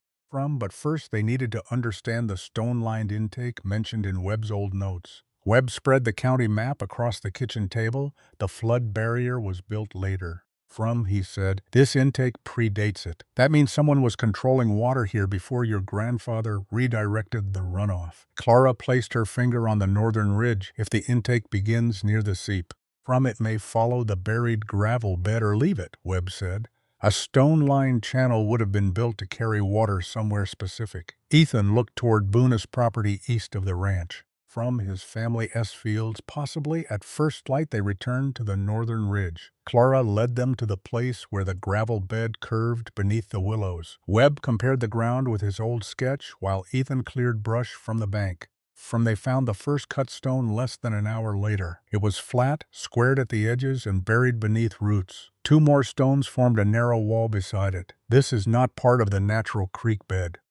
Clara said. Webb knelt beside the stones. It is the intake. They followed the structure east. In some places, only a single line of stone remained. In others, the channel was covered by clay and thornbrush. It ran parallel to the old drainage ditch, but slightly uphill from it. By midday, they reached the eastern boundary. The stone channel did not stop at the coal fence. It continued on to Boone's land. Ethan stood beside the boundary marker. So his family has been using water from this ranch. Webb examined the slope. Not continuously. The channel only receives water when the seep rises or the ridge collects runoff.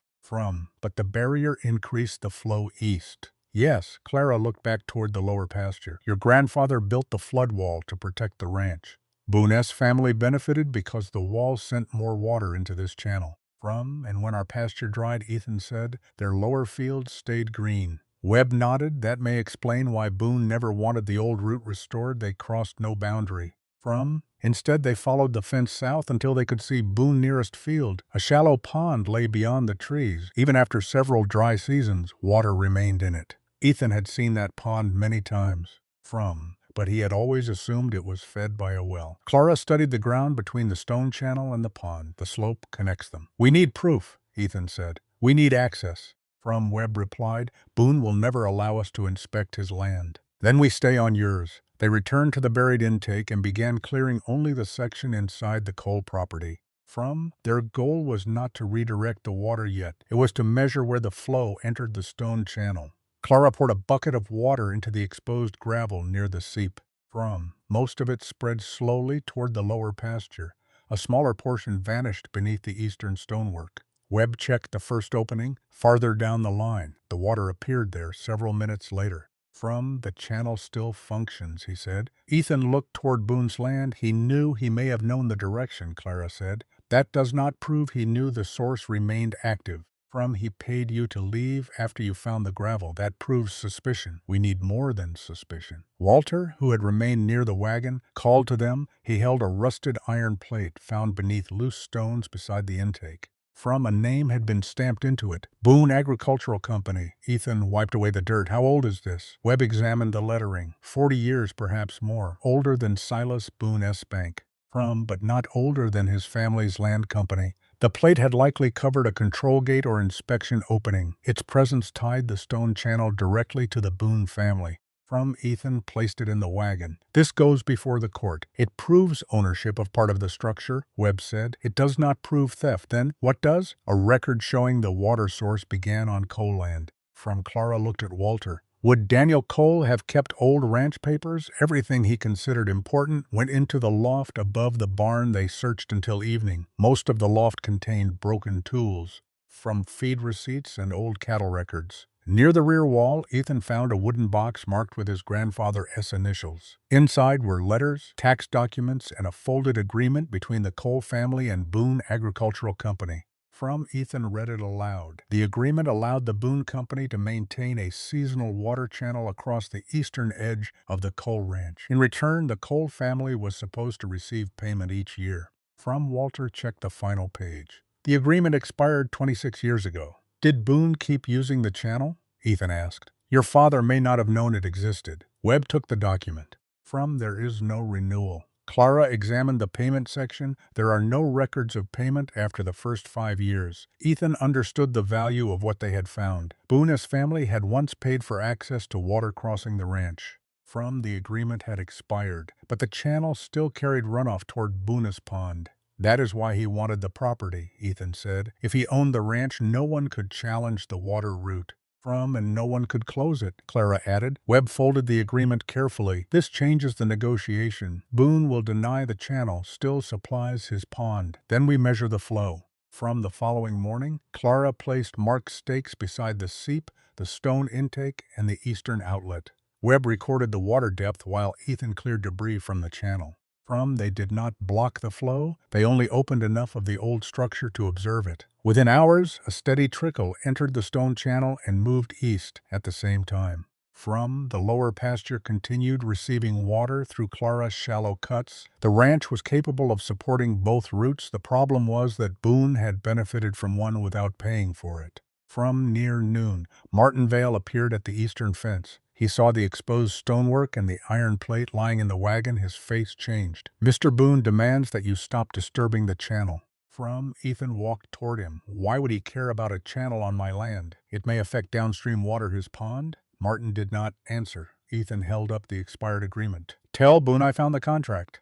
Martin looked at the paper, then turned his horse immediately. "He will be back," Clara said. "He should be." Boone arrived before sunset with his lawyer and 2 riders. He stopped at the boundary but did not enter.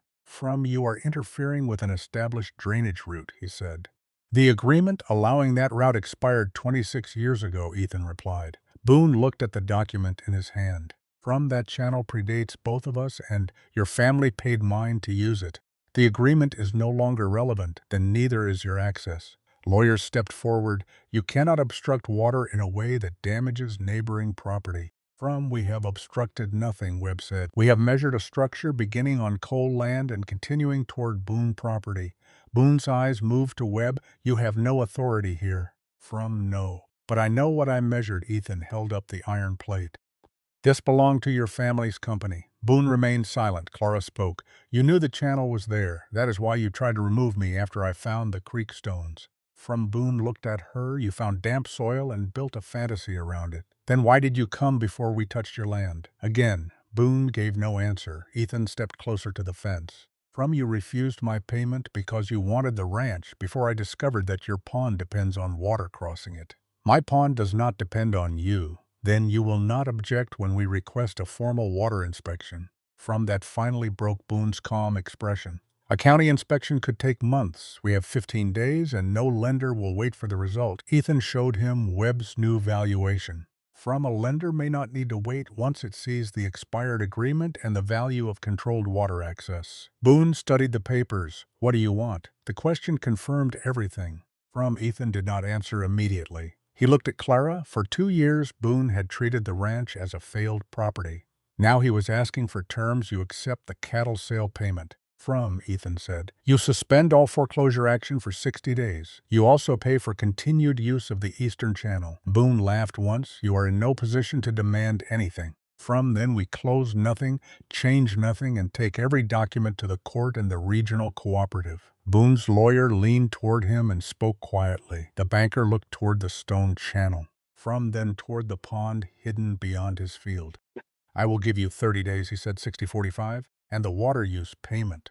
That requires a separate agreement signed before the foreclosure resumes. From Boone's jaw tightened. You believe this saves the ranch? No, Ethan said. It gives us time to save it ourselves. Boone turned his horse. You will receive the papers tomorrow after he left. From Walter released a long breath. He will try to change the terms. That is why Webb heard every word, Ethan said. Webb nodded, and why we still go to the cooperative. Clara looked toward the lower pasture. From they had not found a hidden river or a miracle spring. They had found something more useful. Proof that the water everyone ignored had been valuable enough for the Boone family to control for decades. From the ranch was no longer only land securing a debt, it controlled the route feeding Boone's pond. For the first time, Silas Boone needed Ethan more than Ethan needed him. From the Regional Livestock Cooperative sent 2 representatives to inspect the ranch the next morning. Thomas Avery came with them.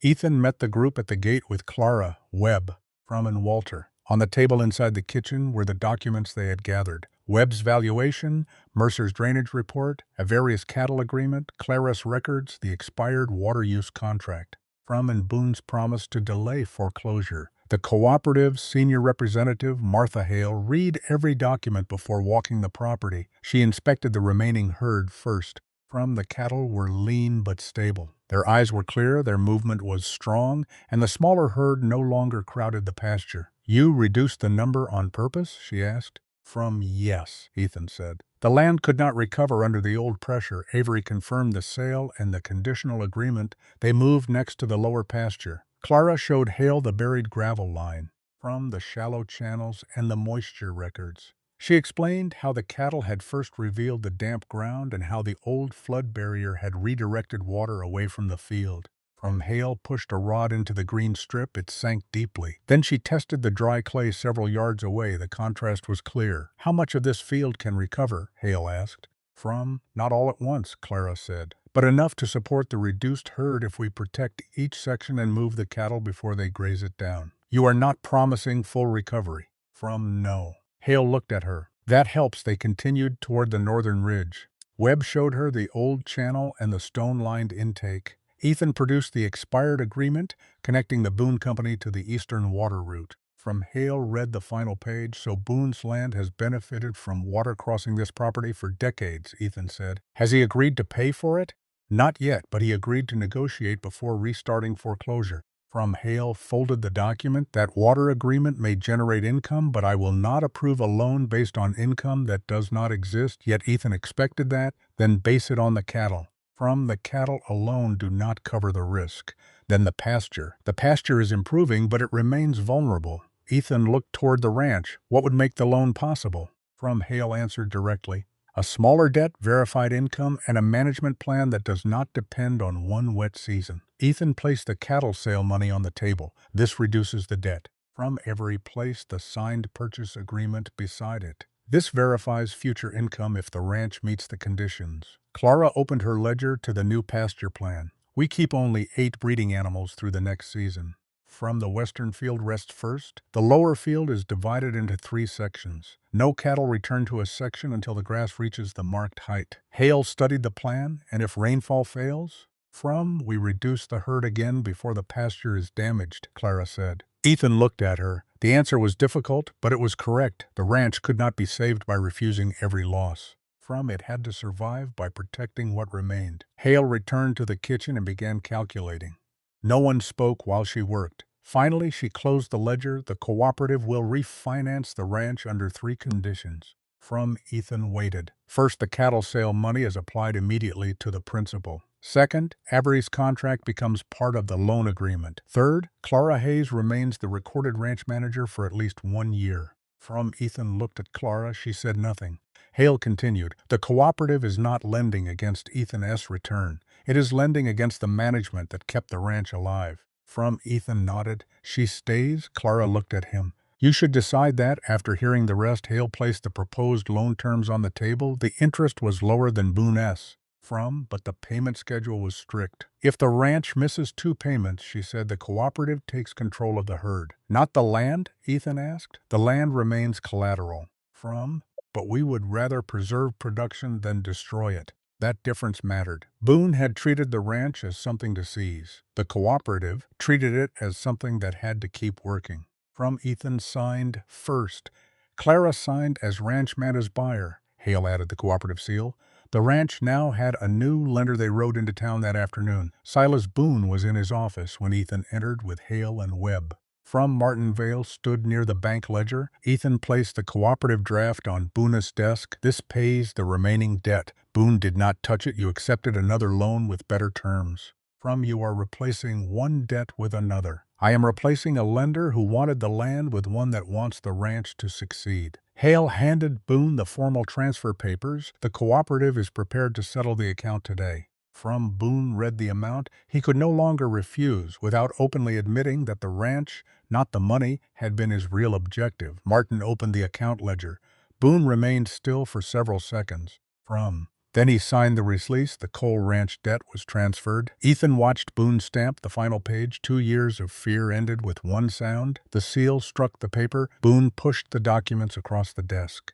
You still owe more than the ranch produced last year. That is why we changed how it is managed. The seep may fail. Then we reduce the herd. The pasture may dry. Then we protect the soil before we protect our pride. Boone looked at Clara. You taught him that? No, she said. The land did. Hale gathered the signed release. There is one matter left, she said. She placed the expired water use agreement before Boone. The cooperative now holds an interest in the coal property. Any continued use of the Eastern Channel requires a new contract. Boone's expression hardened. You came here to settle a loan. And to protect the property, securing ours. Webb presented his measurements showing the old channel feeding east toward Boone's Pond. Boone knew he could challenge the evidence. But doing so would bring county inspectors onto both properties. What are the terms? He asked. Ethan placed a short agreement on the desk. Boone would pay an annual fee for continued access to seasonal runoff crossing the coal ranch.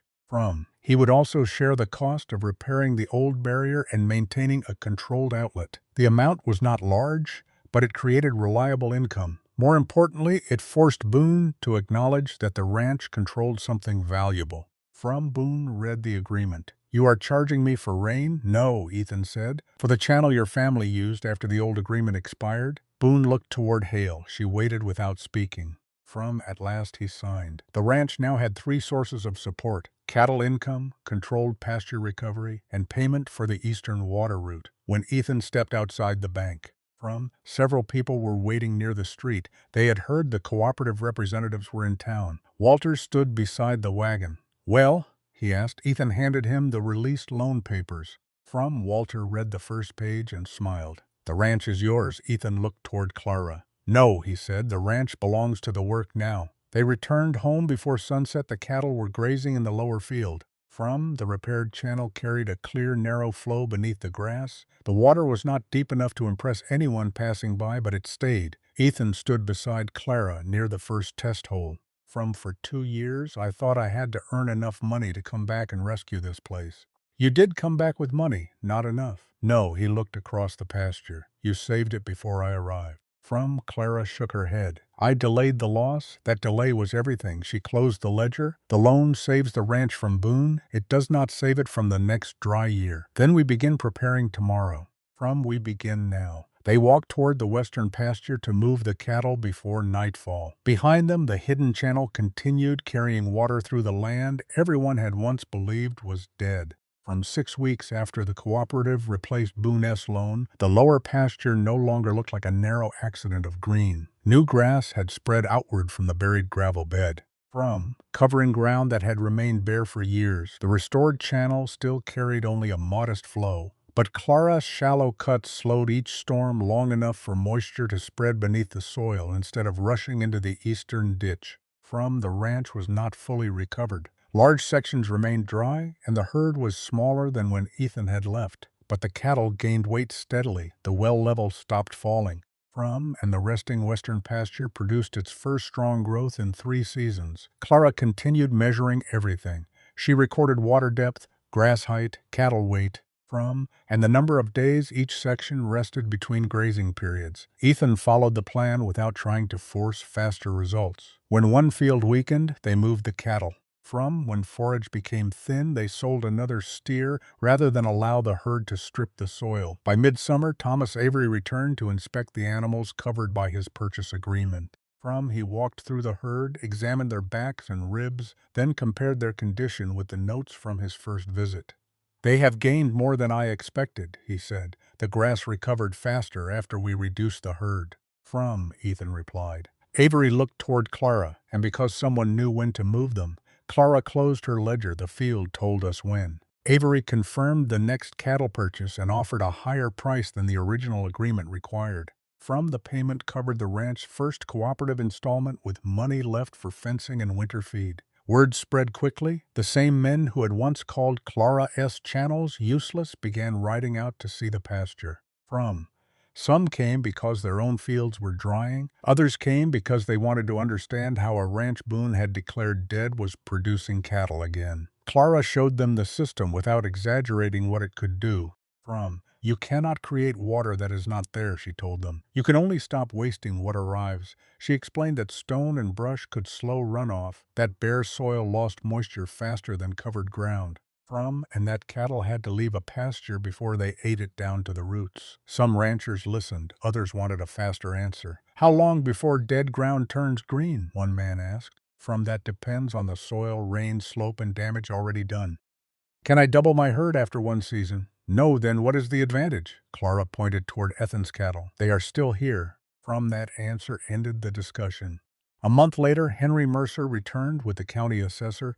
They measured the restored pasture, reviewed the cooperative contract, and examined the signed agreement granting Boone continued access to the eastern channel. The official reassessment valued the coal ranch above even Jonas Webb's estimate. The land was no longer classified as failing dry pasture. The report recognized its improving forage, managed drainage, commercial cattle contract, and income from seasonal water access. Silas Boone filed an objection. It was rejected.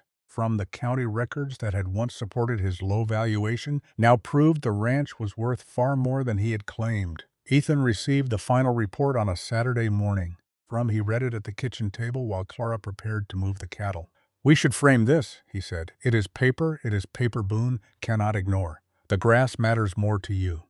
Perhaps, to the cattle too. Ethan folded the report and placed it inside the ledger. That afternoon, they rode into town for supplies. Outside the general store, several ranchers were gathered around a notice posted beside the door. The county had approved a program to inspect old drainage structures throughout the valley. Too many fields had suffered erosion during storms and dried too quickly afterward. Mercer had recommended studying the work done on the coal ranch as one practical example. Walter read the notice and smiled. 2 months ago, they called those channels scratches in the dirt. Now they want to measure them, Ethan said. Clara loaded sacks of salt into the wagon, let them measure. A carriage stopped across the street. Boone stepped down alone. The conversations outside the store became quiet. He approached Ethan, but looked first at Clara. The eastern pond is lower, Boone said. We have not closed your channel, Ethan replied. I know then, what do you want? The old outlet is losing water before it reaches my property. From Mercer believes part of the bank has collapsed. You signed an agreement to share maintenance costs. I remember what I signed, then send your portion of the repair money to the cooperative. From Boone's jaw tightened. I came to discuss the work directly with me, Ethan asked. Boone looked at Clara again. With her, the men near the store watched in silence for 2 years. Boone had called Clara an intruder, dismissed her records, and tried to pay her to leave. Now his pawn depended on the same knowledge he had mocked. Clara remained beside the wagon. What have you observed? She asked. The pond rises after storms, but falls within days. The eastern channel remains wet near the boundary. Then the leak is probably between the boundary and the pond. Can you inspect it? Not without permission to enter your property. You have it and access to the original channel records. Boone hesitated. If they still exist, you will see them. Those are my terms. Boone looked toward the people watching from the store. Refusing would reveal that he still had something to hide. Tomorrow morning, he said. Clara nodded. Boone turned to leave. Ethan stopped him. There is one more condition. Boone faced him. Clara is not working for free. A brief expression of anger crossed the banker's face. What is her fee? Clara named a fair daily amount, no more than the work required. Boone agreed and returned to his carriage. Only after he left did the conversations around the store resume. Walter leaned toward Ethan. I wish your father had lived to see that, so do I. One of the younger ranchers approached Clara. Did Boone truly ask you to repair his water? He asked me to inspect a channel. That sounds close enough. By the following week, Clara had identified the problem on Boone's land. A section of the old stone channel had collapsed beneath a wagon crossing, sending water into a deep patch of clay before it could reach the pond. She did not rebuild the entire route. She opened a narrow bypass, reinforced it with stone, and required Boone's workers to complete the labor. The pond began rising after the next storm. Boone paid her fee. He also paid the first annual water access installment to the coal ranch. Ethan used part of that money to build a protected drinking point for the cattle so they no longer damaged the wettest section of pasture. The rest went into an emergency fund for the next dry season. By autumn, the ranch made its second cooperative payment without selling breeding stock. Avery purchased 2 steers at the improved price. Mercer brought visitors from neighboring counties to examine the drainage work. Walter moved slowly through the pasture on horseback for the first time since his injury from the ridge. The transformation was clear. The ranch was still marked by dry years, bare patches remained, and the old erosion lines had not vanished. But green pasture now followed the land's natural shape. Water no longer cut one violent path through the field. It spread, slowed, and disappeared beneath living roots. Ethan stood near the old flood barrier while Clara checked the repaired spillway. Boone once told everyone this ranch would be empty before I returned, he said. He was nearly right. You do not allow a man much room to enjoy victory. We have not defeated drought. No, but we defeated him. Clara looked toward Boone as distant pond. Boone lost control of the ranch. That is different, Ethan considered her words. For 2 years, he had imagined saving the property as a single dramatic act. He would return with enough money, pay the debt, and restore everything his father had lost. Nothing had happened that way. The money had been insufficient. The water had not appeared as a powerful spring. The pasture had not recovered overnight. The ranch survived because Clara made hundreds of small decisions while no one was watching. You should put your name on the management records. Ethan said. It is already there, I mean officially. Cole and Hayes Ranch. Clara stopped working. This land belongs to your family, the debt to the cooperative, the cattle belong partly to the work. And half the valley now follows your measurements. The name is the least important part, then leave it alone. Why? Her expression closed. Because I did not save this ranch to own it. Ethan waited, but she returned to the spillway. That evening, the town held its annual harvest gathering beside the church. Avery announced the new cattle contract publicly, and Mercer spoke about the county drainage project. When someone asked Ethan how he had revived land everyone believed was lost, he stood before the crowd and gave the only honest answer. I did not. The people became quiet. Returned with money that could not cover the debt and plans that nearly damaged the field. Clara Hayes kept the cattle alive, found the buried channel, recorded what the land was doing. And refused to leave when Boone offered to repay everything she had spent. He looked toward Clara at the edge of the crowd. I came home owning the ranch. She was the reason there was still a ranch to own. From applause began slowly, then spread through the gathering. Clara did not smile. Public praise seemed to make her more uncomfortable than Boone's threats had. Afterward, she left early. From Ethan found her at the ranch near the lower pasture. Moonlight reflected in the narrow test hole where they had first measured persistent water. Clara stood with her father's old iron probe in one hand. "From you should have warned me before that speech," she said. "You would have stopped me." "Yes, that is why I did not." She pushed the probe into the soil and checked the depth. Ethan watched her. "From you spent your savings, fought the bank, and stayed here for 2 years without knowing whether I would return. We have discussed this. No, you told me the ranch deserved a chance. From it did. That is not the whole reason." Clara withdrew the probe. Damp soil covered its end. Ethan stepped closer. "Why this ranch?" For a long moment she said nothing. Then she looked toward the northern ridge, from where the buried channel began. "My father came here once," she said. "Long before you left. What for?" "He believed the water beneath this land could save more than one ranch." Ethan waited for her to continue. Instead, Clara wiped the probe clean. "I will show you tomorrow." She walked toward the house, leaving Ethan beside the narrow strip of water and the first honest clue to why she had refused to let his ranch die. At sunrise, Clara led Ethan to the northern ridge. She carried the iron probe, her ledger, and a narrow leather case he had never seen before. They stopped near the old flood barrier. From where the restored channel divided, one branch moved toward the lower pasture, the other continued east toward Boone's land. Clara opened the leather case and removed a hand-drawn map. The paper was worn along the folds. Faded blue lines crossed the valley, marking old creeks, shallow wells, seasonal ponds, and places where water had once reached the surface. "My father drew this," she said. Ethan recognized the outline of the coal ranch. A blue line passed beneath the northern ridge and continued through the lower pasture. He knew about the channel. He suspected it. He spent years studying wells and springs across the valley. He believed several ranches were connected by the same shallow layer of water. Ethan studied the map. "Why did he come here?" "Your father asked him to inspect the failing well, when 7 years ago." Ethan remembered the visit only vaguely. His father had dismissed the man as another well digger asking for money. What did he find? The well was not the main problem. The land was losing water faster than it could absorb it. "My father told Daniel that the old flood barrier had changed the natural flow." My father did not believe him. "No." Clara pointed to a note near the lower pasture. He proposed opening a controlled route and slowing the runoff before it reached the eastern ditch. Almost the same work we eventually did. Why was it never started? Boone offered Daniel another loan. Your father chose cattle and feed over drainage work he could not be certain would succeed.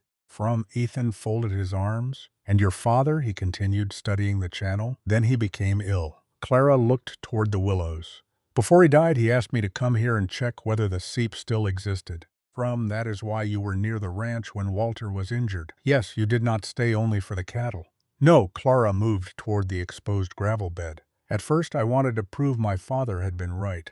Then Walter fell. Boone came for the herd, and the ranch stopped being a question on a map. It became your responsibility. It became something living that would disappear if everyone walked away.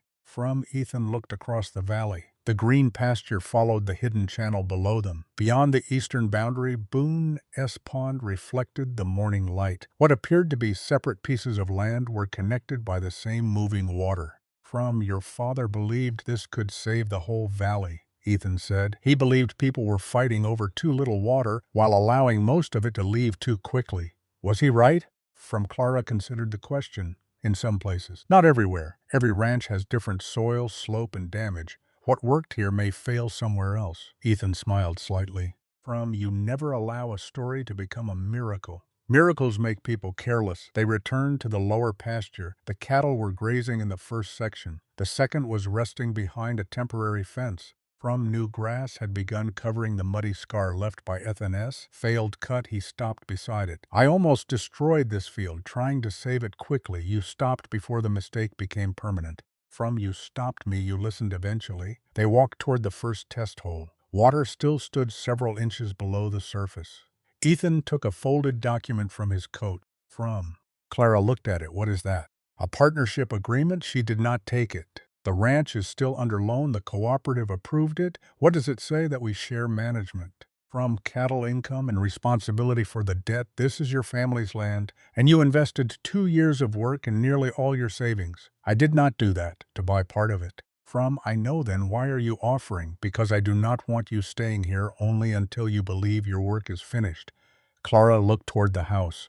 What if I do not want ownership? From, then choose another name for it. She finally took the document. The agreement did not transfer half the property. It gave her a permanent share in the ranch business and repayment from future profits. From, with the option to purchase land later. You planned for me to refuse, she said. I planned for you to be difficult. Clara, read the final page, and if the next dry year ruins everything. From, then we reduce the herd, protect the soil, and begin again with what remains. That sounds like something I would say. I have been listening, she signed that afternoon. Ethan placed his father's old ranch sign near the gate. From, he did not change the Cole name. Beneath it, he added a smaller board. Managed by Ethan Cole and Clara Hayes. The ranch continued improving, but slowly they repaired the flood barrier instead of removing it. From, a controlled spillway protected the house while allowing part of the water to enter the old channel. The lower pasture was divided into smaller grazing sections. Bare ground was covered. From, weak fields were rested. Not every experiment worked. One planting failed during a hot week. A shallow channel filled with clay and had to be rebuilt. The well remained unreliable. From, but the ranch no longer depended on one well, one pasture, or one desperate decision. The following spring, Clara used her father's map to help Walter identify an old wet line on his property. From, Mercer expanded the county drainage survey. Several nearby ranchers began slowing runoff and reducing herd sizes before their fields were stripped bare. They did not copy the Cole Ranch exactly. From, they learned to read their own land. Boone continued paying for access to the eastern channel. He never apologized for trying to take the ranch, and Ethan never expected him to. From, the annual payment was enough to maintain the shared outlet and strengthen the ranch emergency fund. Boone's Pond survived the dry season because the Cole land retained more stormwater before releasing the excess east. From, the system worked better when neither ranch tried to take all of it. 1 year after Ethan's return, Thomas Avery arrived to collect the first cattle under the cooperative agreement. From, the animals were heavier than required. After the sale, Ethan made the loan payment and placed the remaining money in Clara's ledger. We made a profit, he said. A small one, it still counts. From, it counts if we do not spend it, pretending the drought is over. He closed the ledger. I knew you would say that. That evening they rode to the northern ridge. Below them, the ranch no longer looked lost. From, green followed the natural curves of the land. The cattle moved between rested pastures. The repaired channels were almost invisible beneath grass and roots. Ethan took the rounded creek stone from his pocket. From, he had carried it since the night he rode to Jonas Webb's house. My father saw useless clay, he said. Boone saw cheap land. I saw a debt, and the cattle saw damp grass. Ethan handed her the stone. From, what did you see? Clara closed her fingers around it. A place where the water had not disappeared. It had only been forced to move where no one was looking. The sun dropped behind the ridge. From, 2 years earlier, Ethan had left believing money was the only thing that could save his home.